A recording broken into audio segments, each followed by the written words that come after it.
How's it going? Welcome back, everybody. Welcome back to Exhaust Noise, your weekly blast of everything fast, breaking down the biggest stories, the wildest moments, and the championship chaos from the 2026 Monster Energy Supercross season.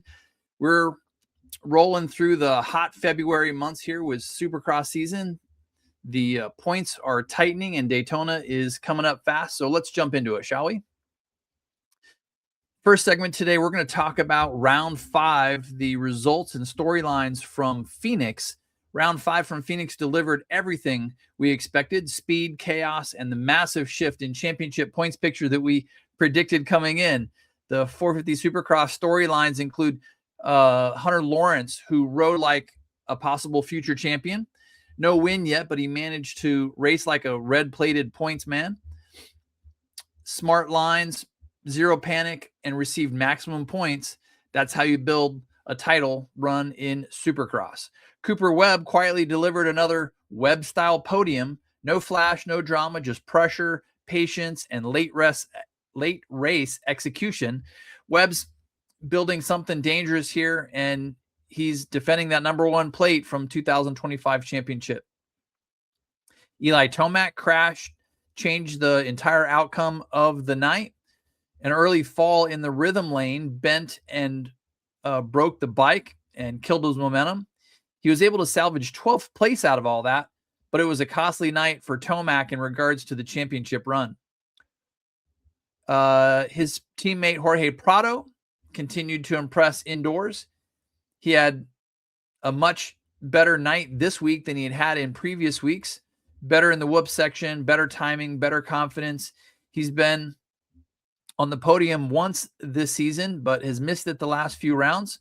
So we'll see if he can pick up where he left off in week number 1 as we head to Seattle next weekend. So he had that podium early. He's trending up. Won't be long now before he's part of the podium battles here.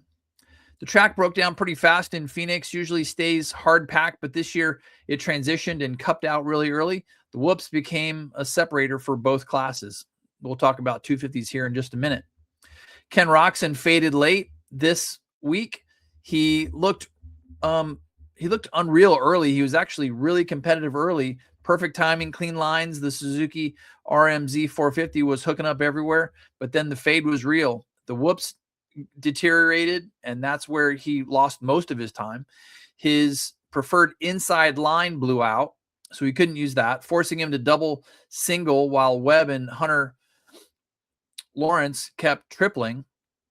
Webb kept the pressure on, probably tightening him up a little bit and bumping his lap times to nearly a full second off what he was running earlier. So I don't think his fitness was the issue. It's just the track evolving and deteriorating. Maybe he lost confidence a little bit, and but I don't think it had anything to do with conditioning. But Roczen leaves Phoenix with momentum and a win under his belt. So that's good for him. The Supercross 450 series looks like this after round number 5 at Phoenix. Ken Roczen took the win on the HEP Suzuki RMZ 450. Hunter Lawrence was second. He just loves those second place runs. And the HRC Progressive Honda CRF 450 rider brought it home on it with another podium. Third was Cooper Webb on that number 1 machine, defending the championship on the Monster Energy Star Racing Yamaha YZ 450F.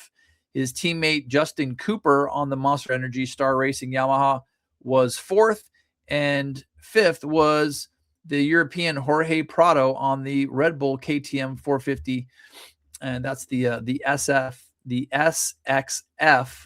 Factory Edition KTM. So the 450 Supercross Championship point standings after 5 rounds, they've been toppled a little bit. They look like this. Hunter Lawrence moves to the top of the championship with 106 points on the HRC Progressive Honda.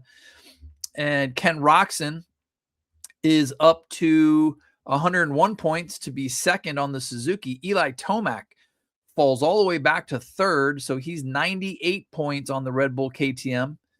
So he goes from 1st to 3rd.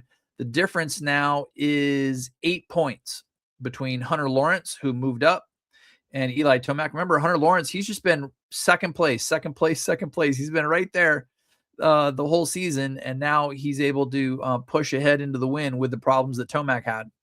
So Lawrence, Roczen, Tomac, your top three. Cooper Webb, defending the number one plate, has 91 points, 7 points back from Tomac. And Chase Sexton, with 89 points on the Monster Energy Kawasaki, sits fifth. On our 250 Supercross West storylines, Hayden Deegan is on another level right now. 4 straight wins, total control of the series, and 0 weaknesses so far, and he's been riding like a champion. So we'll see. He's got to be the favorite this year. And if he bumps up to 450s, what does that mean, right? We got to start looking at lap times and seeing where he would be if we get a 450 underneath him. We're expecting Levi Kitchen to make a home stage charge. He went from outside the top 10 in to all the way up to P2 in Phoenix. Next round in Seattle is his home race, so we expect to see some fireworks from Levi Kitchens when we get up to Seattle. Cameron McAdoo is staying in the fight, consistent, aggressive, and always in the podium range. Max Anstey also needs a little bit of a reset. Phoenix was not kind to him. Seattle's typically has a lot of ruts, and that could help him, but it could also hurt him. Like we said, he didn't do well in the ruts in Phoenix, so we'll have to see on Saturday. Supercross 250 West main event results at round 5 looked like this. Hayden Deegan, of course, took the win on the Monster Energy Star Racing Yamaha YZ250. Levi Kitchen, his teammate on the Monster Energy, he's on the Kawasaki team. Levi Kitchen on the Monster Energy Pro Circuit Kawasaki. Way too many monster teams to keep track of. Third was Cameron McAdoo on the Monster Energy Pro Circuit Kawasaki. So it went Monster Energy Yamaha, followed by 2 Monster Energy Kawasaki's on the podium. Fourth place was Michael Mosman on the other Yamaha, and then Ryder DiFrancesco on the Husky, finishing 5th. So the championship points look like this. Hayden Deegan with a commanding lead with 118 points on the Monster Energy Racing Yamaha, followed by Michael Mosman, who bumps up to 2nd place with 91 points on a Yamaha. Ryder DiFrancesco is 3rd in points with 89. Max Anstey is 4th place with 88 points on another Yamaha. And rounding out the top 5, Cameron McAdoo with 80 points on the Monster Energy Pro Circuit Kawasaki. Looking ahead to round 6 in Seattle, Seattle's always a wild card, soft dirt, deep ruts, and weather can play a big factor there. It's the final 250 West round before the East Coast opens up, and which is actually 250 East opens up in the Dallas area in Arlington, Texas, which to me that still feels like West Coast. So riders will be sending it down there in Texas. I expect the 450 Supercross storylines next week when we get to Seattle look more like this. I think Hunter Lawrence is going to obviously try to defend that red plate for the first time. So Lawrence he's been consistent. No matter what the conditions are and what's happening in the field, Hunter Lawrence just keeps racking up those podiums.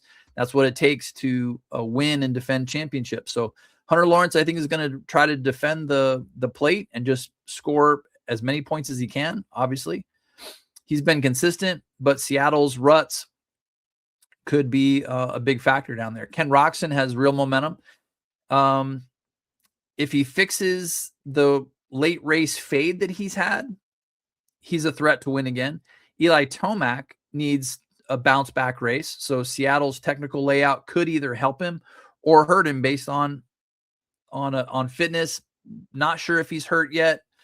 So we'll see what Tomac does next week, but this might expose that injured wrist. So we'll see what happens with Tomac when they get to Seattle as well. Cooper Webb is also lurking right there. Seattle rewards patience and line discipline. So both are Webb's specialties. Again, he's defending the number 1 plate. So he's done it before. He can certainly do it again. And it's just being there every race. But Lawrence Lawrence might be the man to beat this year for the championship. Supercross West storylines. Again, for Seattle, this is going to be the final round for that championship. Deegan's dominance versus Kitchen's home crowd. So we'll see how that matchup goes. McAdoo's consistency. He's he's been the best next man up behind Deegan with the most consistent runs. So, McAdoo, who currently sits fifth in points, he's just got to keep racking these up. So we'll see what he does when we get up there. Anstey, reset opportunity. His veteran craft could shine in the ruts up there. So that's our look at Supercross wrap up of round 5, and looking forward to Seattle round 6 coming up this Saturday night. So that wraps up round 5 and sets the stage for a massive showdown in Seattle. Make sure you're locked in, following us across every platform and staying tuned as we count down the biggest races of the year, because all roads lead to Daytona here in a couple of weeks. So gear up, head out, ride safe, and we'll see you next time right here on Exhaust Noise.